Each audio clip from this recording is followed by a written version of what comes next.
Me emër të Allahut, mëshirues dhe përdlimtar i madh. Nun, pasha penden dhe në atë që shkruajnë ata. Nur, betohem në lapsin dhe në atë çfarë shkruajnë. Allahu i lartësuar betohet në laps. El Kalem është emër që përfshin të gjithë mjetet me të cilët shkruhet dhe ruhet ditëria, proza dhe poezitë, fjalët dhe mendimet të ndryshme. Ai është nga shenjat dhe mirësitë më të mëdha të dhuruara nga Allahu i lartësuar, prandaj e meriton që Allahu të betohet në emrin e tij. Allahu i lartësuar betohet në këtë mirësi të madhe për të treguar se profeti Asa është i pastër dhe larg shpifjeve që thuhen për të. Amiq të akuzonin atë për çmenduri, por Allahu i lartësuar me këtë betim tregoi se mirësia e tij ndaj Muhamedit është aq e madhe sa është e pamundur që të akuzohet për çmenduri. Ti, me dhuntin e Zotit tënd, nuk je i marr. Ti, me dhuratën e Zotit tënd, nuk je i çmendur. Kuptimi, me mirësitë e shumta të Zotit tënd mbi ty, ti nuk mund të jesh i çmendur. Allahu i lartësuar të dalloj ty duke të dhuruar një mendje të plotë dhe të shëndosh, një arsyetim të shëndetshëm, me fjalë të drejta dhe të prera. Madje, ai të dhuroi ty, o Muhammed, me të mirat fjalë që janë shkruar ndonjëherë nga kalimi dhe që bota i ka ruajtur. Allahu i lartësuar të dhuroi ty Kur'anin dhe ursin. Kjo është lumturia që Zoti ju të falin në këtë dynja. Ndërsa në ahiret, ti, me të vërtetë, do të jesh përherë i shpërblyer. Ti, padyshim, do të kesh një shpërblim të pandërprerë. Do të kesh shpërblim të madh dhe të vazhdueshëm. Në gjuhën arabe, fjala ajran, shpërblim, kur është në trajtën e pashuar tregon që ky shpërblim është i madh. Shpërblimi, gjithashtu, është cilësuar si gajru memnun, i pandërprerë, i vazhdueshëm. Ky shpërblim i madh dhe i pandërprerë vjen si fryt i veprave të mrekullueshme dhe i moralit të shkëlqyer të profetit Muhammed a.s. Siç thot i madhruari më tej. Dhe, me të vërtetë, ti je me virtyte të mëdha. Vërtet, ti ke një moral të lartë. Do me thënë, ti qëndron shumë lartë me moralin tënd, me të cilën të pajisi Zoti yt, si mirësi dhe bamirësi prej tij. Morali i profetit a.s. ishte Kurani, siç e ka përshkruar Aisha, nëna e besimtarëve, kur e pyetën për këtë gjë. Mjafton, gjithashtu, për ta kuptuar më mirë, që të lexojmë edhe ajetet e tjera të Kuranit, si pësh. Tregu falës, urdhëro për mirësi dhe ri larg të paditurve. E nëse të ngacmon shejtani mendon në tundim, kërko mbrojtje tek Allahu, sepse ai dëgjon dhe di gjithçka. El-Araf 199-200. Në sajt të mëshirës së Allahut, ti u solle me butësi me ta. Sikur të ishe i ashpër dhe i vrazhë, ata do largoheshin prej teje. Fali dhe kërko falje nga Allahu për ta. Këshillo me ta për të gjitha çështjet e kur të vendosësh, atëherë mbështetjo Allahut. Allahu i do ata që i mbështeten atij. Al-Imran 159. Juve ju ka ardhur një profet nga xhiri juaj. Atij i vjen rënd për vuajtjet tuaja, sepse ai dëshiron fort rrugën e drejtë për ju. Për besimtarët, ai është shumë i ndjeshëm dhe shumë i mëshirshëm. Teube 128. Si këto, ka edhe shumë ajete të tjera që tregojnë se profeti Asa kishte virtytet më të larta njerëzore. Në të njëjtën mënyrë, ajetet që nxisin për virtytet e larta të kujtojnë se vetë profeti Asa qëndronte në gradën më të lartë të tyre. Ai ishte i pari dhe më i plotin e moral. Profeti Asa ishte i thjesht, i butë dhe shumë pranë njerëzve. Ai i përgjigjej ftesës së çdo kujt që e ftonte. Ai gjykonte dhe plotësonte kërkesat e atyre që i kërkonin ndihmë. Gjithmonë ia qetësonte zemrën atij që i kërkonte diçka dhe kur nuk ia thyente zemrën apo ta kthente bosh dhe të dëshpëruar. Kur shokët i kërkonin diçka, ai gjithmonë përpiqej që të kënaqte dhe t'ua plotësonte kërkesën, nëse nuk ishte ndaluar. Nëse duhej të vendoste për diçka, nuk bënte me kokën e vet, por gjithmonë këshillohej me shokët. Profeti Asa dinte të përgëzonte vepërmirët dhe të falte gabimtarët. Nëse ulej me dikë, ishte shembullor dhe jepte maksimumin për të kënaqur tjetrin. Kur nuk e ngryste fytyrën dhe kur nuk tregohej ashpër në fjalë. Buzëqeshte gjithmonë dhe asnjëherë nuk gërmonte te gabimet e tjetrit. Nuk mbante qendrin ndaj ashpërsisë së bashkëfolësit, por tregonte durim dhe tolerancë. Duke qenë se armiqtë e tij e fyen duke shpifur për të se ishte i çmendur, pavarësisht se Allahu i lartësuar e ngriti dhe e përsosi atë në të gjitha aspektet, i lartësuar i thotë: "Dhe ti do të shohësh, por edhe ata jo besimtarë do të shohin. Me vonë ti do të shohësh, por edhe ata do të shohin, se cili prej jush është i çmendur." Është shumë e qartë se profeti Asa ishte njeriu më i udhëzuar, me i plotin e vetvete dhe me i dobishmi për të tjerët. Ndërsa armiqtë e tij ishin njerëzit më të humbur dhe më të dëmshëm për veten e vet e për të tjerët. Ata sprovuan njerëzit dhe, në mënyrë të veçantë, adhuruesit e Zotit, duke dashur t'i devijonin nga rruga e drejtë. Por mjafton që Allahu i lartësuar është i gjithëditur rreth kësaj të vërtete, sepse ai është llogarici i shpejtë që shpërblen me drejtësi. Kush nga ju është i marrë? U tafsiru sura El Kalem, ajet 5. Zoti yt e di më së miri për atë që e ka devijuar rrugën e tij dhe ai di mirë ata që janë në rrugën e drejtë. S'ka dyshim se Zoti yt është më i ditur se cili është ai që e ka humbur rrugën e tij dhe ai është më i ditur për ata që gjetën udhën e drejtë. Ky është një kërcenim i frikshëm për të humburit nga rruga e drejtë dhe një premtim shpresë, dhënës dhe përgëzues për të udhëzuarit në rrugën e drejtë. Kjo tregon gjithashtu edhe urtësinë e madhe të Allahut të lartësuar, i cili e di më mirë se kushdo se cilët meritojnë udhëzimin dhe cilët humbjen. Andaj, mos ju përulti atyre që përgënjeshtrojnë. Allahu i lartësuar i thot profetit e tij: "Prandaj, ti mos u pajto me gënjeshtarët." Kuptimi, mos i u bind atyre që të muan dhe të refuzuan armiqësisht dhe padrejtësisht, sepse ata nuk e meritojnë. Ata kërkojnë vetëm gjëra që ju përshtaten epsheve dhe pasioneve të tyre. Ata synojnë dhe dëshirojnë veç të kotën. Kush ju bindet atyre shkon me këmbët e veta drejt rrugës që e dëmton. Kjo është një ndalesë që përfshin bindje ndaj çdo lloji gënjeshtari dhe mohuesit e profetëve. Ajo përfshin gjithashtu çdo bindje ndaj sekotës dhe mashtrimit, edhe pse shkaku i ajetit është një rast i veçantë. Të idhujtarët i kërkuan profetit që ai të heshte dhe të mos vinte në duket e meta të idhujve të tyre dhe, në këmbim të kësaj, ata do të heshnin ndaj tij, siç thot i lartësuari. Ata dëshirojnë që ti të bësh lëshime, e të bëjnë lëshime edhe ata. Ata do të dëshironin ti të bësh lëshime, që edhe ata të bëjnë lëshime. Kuptimi, idhujtarët do të dëshironin shumë sikur ti të vinu, pra, të heshtë, të mbyllësh sytë, ti miratosh ata në të kotën e tyre, qoftë me fjalë apo me vepra, apo qoftë edhe me heshtjen tënde, për rastet kur është detyrë qartësimi i së vërtetës.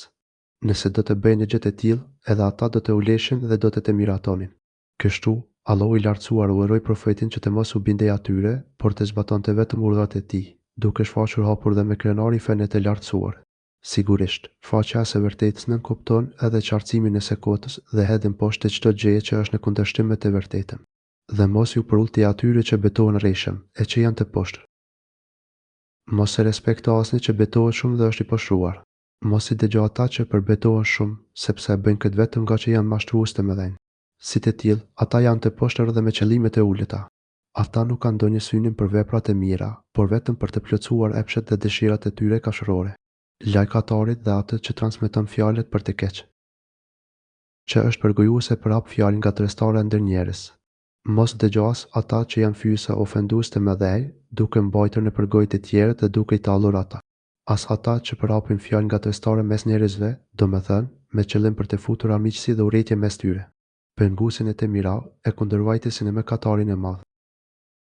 Që është penguesi i mirësive, armiqësore gjinaqar i madh, mos i u bind as atyre që janë dorështrëvuar me të mirën, domethënë, që nuk japin atë gjë që e kanë për detyrë ta japin, siç janë shpenzimet e domosdoshme për jetesë, kompensimet e detyrueshme ligjore e fetare, sekati. Mos i u bind as atyre që janë armiqësor e agresiv, të cilët, me padrejtësitë e tyre ndaj krijesave, i tejkalojnë kufijt, duke shkelur mbi gjakun, pasurinë dhe nderin e tyre. Të tillët janë edhe ethim, njerëz që bëjnë shumë gjinoje kundrejt Allahut të lartësuar. Pra, me gjinojet e tyre, ata shkelin edhe të drejtat e krijuesit, e ashpërit dhe pas kësaj edhe kopill. Shumë i vrasht dhe, përveç këtyre, nuk i dihet baba, ata janë të ashpër dhe shumë të egër ndaj krijesave. Ata nuk i nështrohen kur të vërtetës dhe të drejtës. Veç kësaj, janë edhe kopil, domethënë që nuk ju njihen baballarët. Prej këtyre njerëzve nuk pritet asnjë e mirë, asnjë sukses dhe shpëtim, sepse cilësitë e tyre janë tipike të posha. Për këtë arsye, Allahu i lartësuar na ndalon që t'i bindimi çokujt që bart të tilla cilësi, pra, që betohet shumë dhe është gjinaqari i madh, i poshtër dhe i urët, sidomos kur është nga ata që i pëlqen vetja është mendje madh, që nuk pranon të vërtetën dhe kërkon të qëndrojë mbi të tjerët, që përbuz dhe përqesh njerëzit, që hap fjalë nga tërstare, që bën padrejtësitë shumta ndaj krijesave dhe gjinohen ndaj Allahut të lartësuar. Në fakt, edhe pse janë shpallur për njerëz të veçantë mes idhujtarëve të kohës së profetit, si i mubira e të tjerë si ai, këto ajete janë të përgjithshme dhe vlen për çdo që ka të tilla cilësi, sepse Kurani u shpall si udhëzim dhe këshill për të gjithë njerëzimin, nga i pari deri tek i fundit. Shpesh ajetet janë shpallur për shkak të ndonjë personi apo çështjeje të veçantë, por qëllimi i tyre është që të nxirret dhe caktohet një rregull i përgjithshëm për raste që janë të ngjashme. Thot i lartësuari: mos ju përulti për shkak se është i pasur dhe ka shumë djem. Vetëm pse ka pasuri e djem. Ai tejkalon kufijt dhe tregohet me ndjemal ndaj së vërtetës për shkak të pasurisë dhe pasardhësve të shumë që ka. Ai e refuzon të vërtetën edhe pse ajo i paraqitet shumë e qartë. Madje, me paturpsi, ai e konsideron atë si përrallë të hershme. i cili kur t'i lexohen ajetet tona Kurani, thotë, këto janë vetëm për Allat e popullet e lashtë. Kur ati i lexohen ajetet tona, ai thotë legjendat e të parëve. Ai i trajton ajetet e Allahut si të ishin tëllime që mund të pranohen apo të refuzohen. Por Allahu i lartësuar e kërcënon çdo që ka të tilla cilësi, duke thënë: "Na së shpejti do t'ia damkosim hundën atij." Ne do ta damkosim atë në hund. Allahu i lartësuar do t'i japë një ndeshkim të dukshëm në vendin më të vështirë të trupit, pra në fytyrën e tij. Na do t'i provojmë ata jo besimtarët, sikundër që i kemi provuar pronarët e kopshtit, të cilët ishin betuar se në mëngjes do t'i marrin frutet. Ne i sprovuam ata siç sprovuan pronarët e kopshtit. Këtu, Allahu i lartësuar na tregon mënyrën se si i ka sprovuar mohuesit e së vërtetës. Ai i sprovoi ata duke u dhënë shumë të mira dhe duke ja fatizuar. Ai u dhuroi pasuri, fëmijë, jetë gjatë të shumë gjëra që përmbushnin dëshirat e tyre. Allahu i lartësuar nuk e bëri këtë për t'i nderuar ata, por për t'i afruar dalë ngadalë drejt dëshkimit befasues. Vetëm mashtrimi i tyre me këto mirësi, të cilat i patën si sprovë, është ngjashëm me atë çfarë u ndodhi pronarëve të kopshtit. Në fakt, flitet për disa njerëz që ishin pronarë të përbashkët të një kopshti. Kur u poqën fruta dhe pemët ishin rënduar prej tyre, erdhi koha e vjeljes. Tashmë, pronarët ishin të sigurt se kjo pasuri ishte në duart e tyre, prandaj e nuk patën thënë, nëse do Zoti. U betuan se do ta vinin atëherët në agim, por pa thënë, në dashur Allah. Të nga zëllyer, ata menduan se tashmë askush nuk do të mund t'i ndalte nga marrja e atyre të mirave, prandaj u betuan se të nesërmen do të shkonin të vinin prodhimin aq të shumë pritur. Por ata nuk thanë, inshallah, me dashur Allah. Ata nuk e menduan se Allahu qëndron gjithmonë në prit dhe se ndeshkimi i tij do të shkonte në kopsh para tyre. Thot i drejti dhe i urti, dhe e goditi atë kopshin një fatkeq nga Zoti yt derisa ata flinin. Atëherë, kopshin e goditi një ndeshkim nga Zoti yt kur ata ishin në gjumë. Gjatë natës, kur ata ishin në gjumë, spriti një ndeshkim dhe e shkatërroi të gjithë kopshtin. Dhe ai kopshti gëdhiu i shkretëruar. Dhe u kthi i nxirosur si nata e errët. Kopshti u nxi si një natë e errët. Pemët dhe frytet e tyre u zhdukën. Por pronarët nuk ishin marrë vesh dhe nuk e prisnin këtë realitet të dëmshëm, prandaj në agim i thanë fshit asnjëri tjetrit. Kurse, në agim, ata e thirrën njëri tjetrin. Ata thirrën njëri tjetrin në mëngjes, ngriuni e shkoni herë te prodhimet tuaja, nëse doni t'i vilni. Ata u nisën drejt pronës së tyre plot dëshirë për pasurinë që i priste. Zëtoni herët në kopshin tuaj, ne doni të t'u boni frutet. U tefsiru sure El Kalem, ajet 21. Dhe ata u nisën duke biseduar qetësisht. Ata u nisën duke përshpëritur mes njëri tjetrit, sot nuk do të lejojmë asnjë të varfër të afrohet atje. Kështu, ata diskutonin fshetas mes njëri tjetrit që të pengonin të drejtën e Allahut në pasurinë e tyre. Ata nxisnin njëri tjetrin që të vilnin frytet herët në mëngjes, para se të zgjoheshin në të dilën njerëzit e që të ndalonin fukarejnë të merrin ndonjë gjë nga pasuria e tyre. Ata flisnin fshetas me zë të ulët, nga frika se mos i dëgjonte kush dhe lajmëronte fukarejnë. Mos të lejojnë që të paraqitet asnjë vubekt në kopshin ton. U tefsiru sure El Kalem, ajet 23. Dhe ata u nisën herët, të bindur se do të mund t'i pengojnë ata të vubektit. U nisën herët dhe plot gëzim për planet e tyre, të sigurt për prodhimin e madh që i priste. Kjo ishte gjendja e tyre në momentin kur u nisën për të vjerë frytet, të pamëshirshëm dhe zemërgur. Ata ishin të vendosur që të mos e jepnin të drejtin e Allahut në pasurinë e tyre, edhe pse i kishin mundësitë që ta jepnin atë. E kur e pan kopshtin e shkretëruar, ata thanë, na, me të vërtetë, që në kemi të humbur. Por kur vajtën dhe pan vendin, thanë, pas kemi gabuar drejtim. Kur e pan kopshin e tyre në atë gjendje, nga tronditja e madhe që pësuan, nuk po besonin syve. Ata menduan se kishin humbur rrugën dhe kishin shkuar tjetërkund, pasi ai nuk mund të ishte kopshti i tyre. Por kur u qetësuam, thanë, por, jo, krejt pas kemi mbaruar. Jo, kemi humbur atë që kishim. Kështu, ata kuptuan se ky qenë një ndeshkim. Në këto momente, më i miri dhe më i drejti mes tyre i qërtoi duke thënë. Njeri me i arsyeshëm prej tyre tha, a nuk ju thashë unë se duhet ta kujtoni Perëndin? Me i urti prej tyre tha, a nuk ju thash përse nuk e përmendi Zotin? Ai i qërtoi ata pse nuk ishin madhruar Allahun e lartësuar, duke i mohuar çdo cilësi që nuk i shkon madhështisë dhe krenarisë së tij. Ata nuk duhej të mendonin se ishin të pavarur nga i plotposhteshmi. Ata mund të vepronin vetëm me lejen e tij, prandaj duhej të thonin, inshallah, në dashur Allah. Ata duhet të kujtonin dhe të pranonin me përulje faktin se asnjë dëshirë e tyre nuk mund të realizohet pa ndihmën e Allahut të plotpushteshëm dhe mbizotrues mbi gjithçka. Lavdëruar qoftë Zoti ymë. Tamë, na, me të vërtetë, as kemi qenë të padrejtë. Atëherë, ata thanë, i pastër nga çdo emet është Zoti ymë. Padyshim, ne u treguam të padrejtë. Ata u penduan dhe u kthyen në rrugën e drejtë, por tashmë ndëshkimi kishte rënë në kopshtin e tyre dhe nuk kthehej pas. Tesbih, dhe pranimi i fajit do t'u vlente për faljen e gjinave, pasi pendimi i tyre ishte vërtet shumë i madh. Dhe atëherë filluan ta çortojnë njëri tjetrin. Dhe me pasi ju kthyen njëri tjetrit me çortime. Ata ju kthyen njëri tjetrit me çortime për atë që kishin bërë. Ata kishin shpërfillur të drejtin e Allahut dhe të drejtin e të varfërve në pasurinë e tyre, por e pranuan se kishin kaluar çdo kufi. Sa keq për ne, thanë ata, ne, me të vërtetë, pas kemi qenë të egërsuar. Duke thënë, të mjerët ne, që të kaluam kufit. Ata çortuan veten dhe shprehën pendimin që kishin shkelur të drejtat e Allahut dhe të krijesave. Zoti ynë mund të na japë edhe më të mirë se këtë, me të vërtetë, në mbështetimin te Zoti ynë. Besojmë që Zoti ynë të na zëvendësoj këtë fatkeqësi me diçka më të mirë se ajo që na humbi. Ne e mbajmë shpresën vetëm te Zoti ynë. Ata shprehen shpresën e tyre se Allahu i lartësuar do t'ua zëvendësonte atë që humbën me diçka më të mirë prej bamirësisë së tij. Ata dhanë fjalën se, nga ai çast e tutje, gjithmonë do të synonin kënaqësinë e Allahut. Nëse e kanë mbajtur fjalën, sigurisht që Allahu i lartësuar do t'ua ketë zëvendësuar në këtë jetë atë që humbën, duke e realizuar shpresën e tyre, pasi çdo kush e lut Allahun me sinqeritet nga zemra, duke shpresuar dhe duke punuar që të kënaqë atë, padyshim që do ta marrë atë që kërkon. Me pas, Allahu i lartësuar, duke qartësuar atë që ndodhi, thotë: I tillë ka qenë dënimi, e dënimi në jetën tjetër është më i madh, nëse e dim. Ja, i tillë do të jetë dënimi. Ky është ndëshkimi në këtë jetë për çdo që kryen të tilla vepra.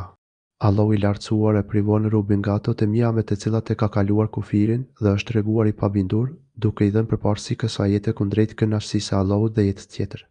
Le ta di çdo kush që ka këtë cilësi, se Allahu i lartësuar mund t'i largojë nga duart e tij ato pasurje të mira që i zotëron pikërisht në momentet kur ai do të jetë i nevojshëm për to.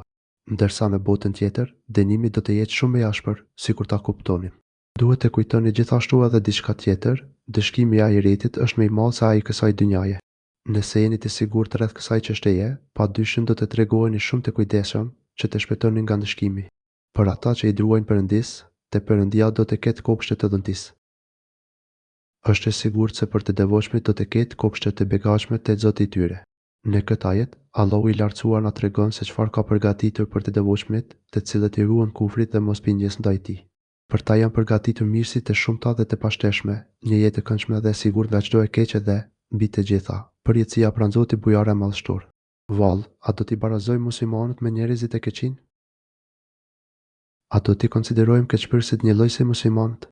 Për çuditë se Allahu i lartësuar na kujton se urtësia e tij absolute nuk mund t'i konsiderojë një lloj muslimanët, që janë të dorëzuar dhe të përkushtuar ndaj të adhuruarit të tyre të vetëm, që janë të bindur ndaj urdhave të tij dhe që me përgjërim kërkojnë kënaqësinë e tij, me kriminalet, që janë të zhytur në gjinoa ndaj Allahut të madhëruar, të përhumbur në kufër dhe në shpërfiljen e argumenteve të tij, të egër ndaj profetit e tij dhe luftues kundër të dashurëve të tij.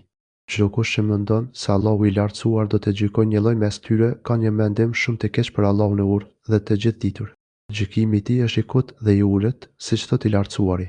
Çka keni ju, si gjykoni ju? Ç'është me ju? Si gjykoni ashtu? Për çuditë se a mos keni ndonjë libër, nga i cili mësoni se ju do të keni atë çka të dëshironi.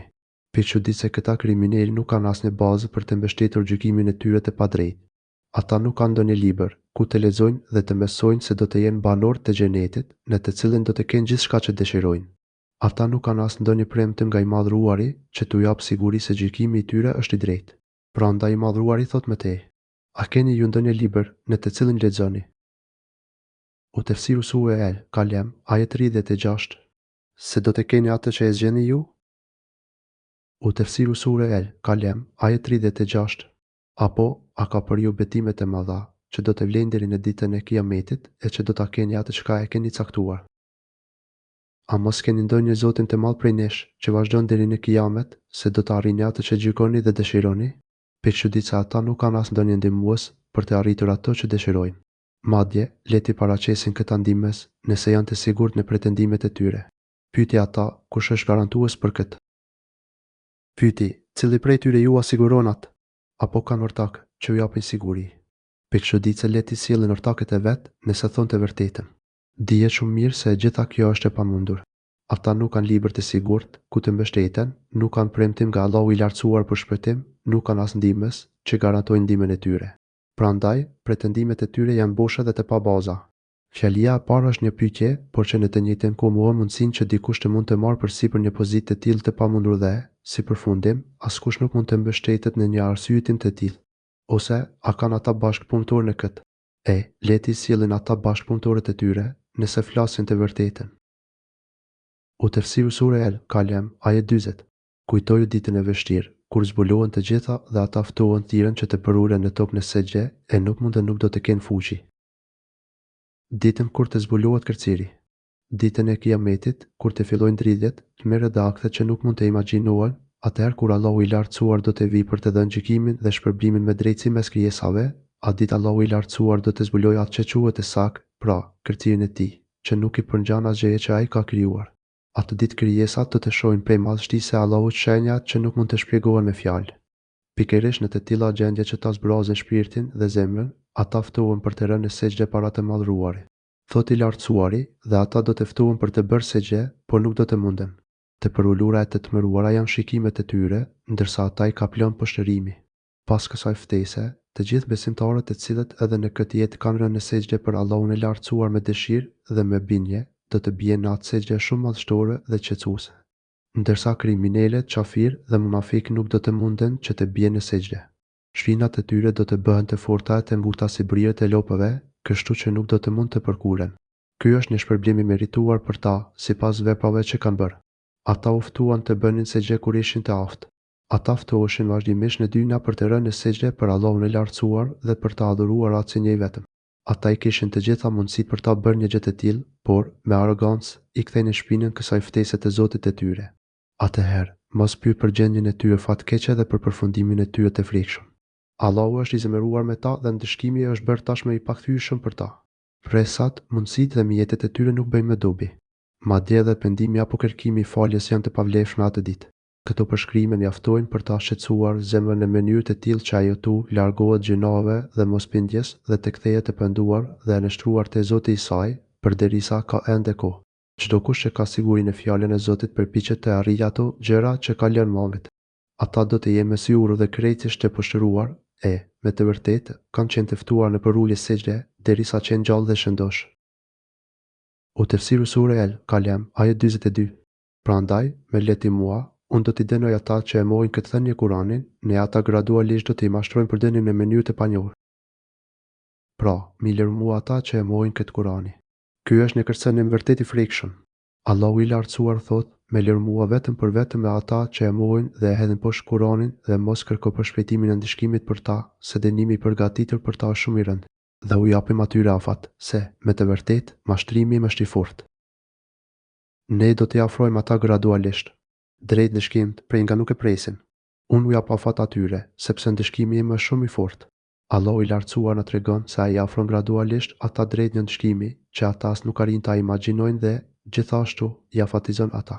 Ai i furnizon me pasuri dhe fëmijë, u ashton stolite kësaj bote, që ata të kënaqen dhe të vazhdojnë në rrugën e humbjes dhe shkatërimit. Ky është kurthia e Allahut për armiqtë që jo besimtar, dhe kurthia e tij është i fortë e i pathyeshëm. Ai ka për t'i ndshkuar ata nëpër masat që ata as mund ta mendojnë tani, apo kërkon ti shpërblim nga ata, e ata janë të rënduar nga borxhet? A mos po kërkon atyre shpërblim e ata të rënduar nga shpenzimet? Pikëçuditse largimi i tyre prej te është i pajustifikueshëm. Edhe për neverinë që shprehin dhe mosbesimin ndaj së vërtetës, ku ti fton, ata nuk mund të shfaqin asnjë shkak të pranueshëm e të qëndësishëm.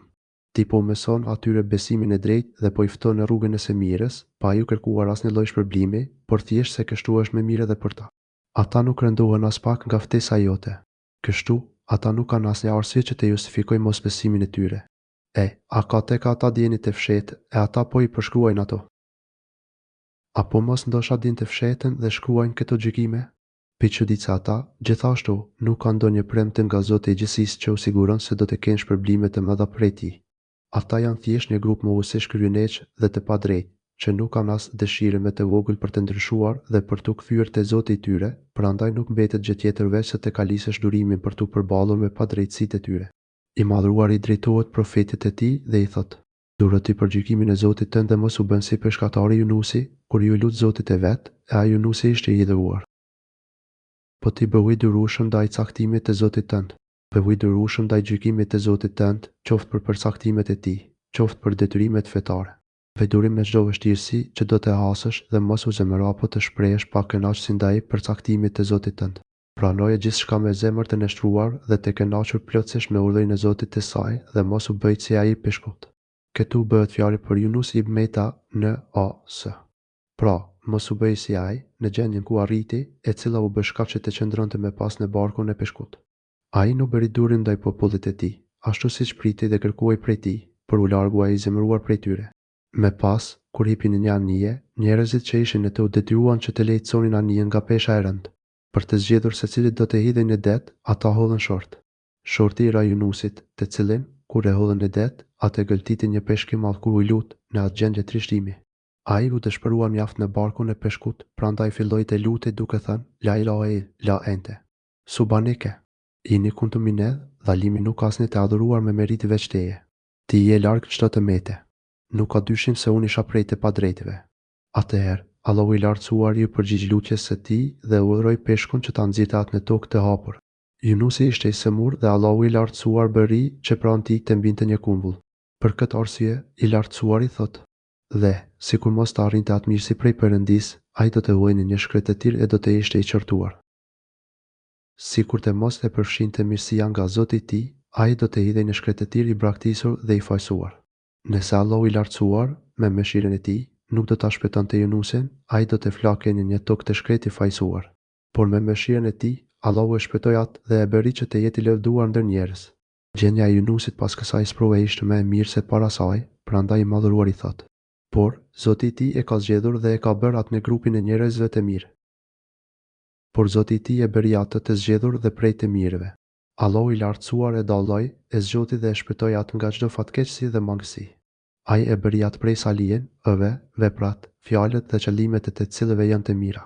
Edhe Muhamedi asë bëri durim dhe zbatoi plotësisht urdhrin e Zotit të tij, ashtu si askush tjetër në këtë botë. Prandaj Allahu i lartësuar e nderoi atë duke i premtuar fitore dhe një përfundim të mirë.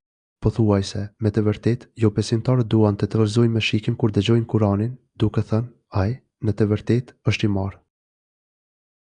Ata që nuk besojnë gati sa nuk të hanë me shikimet e tyre.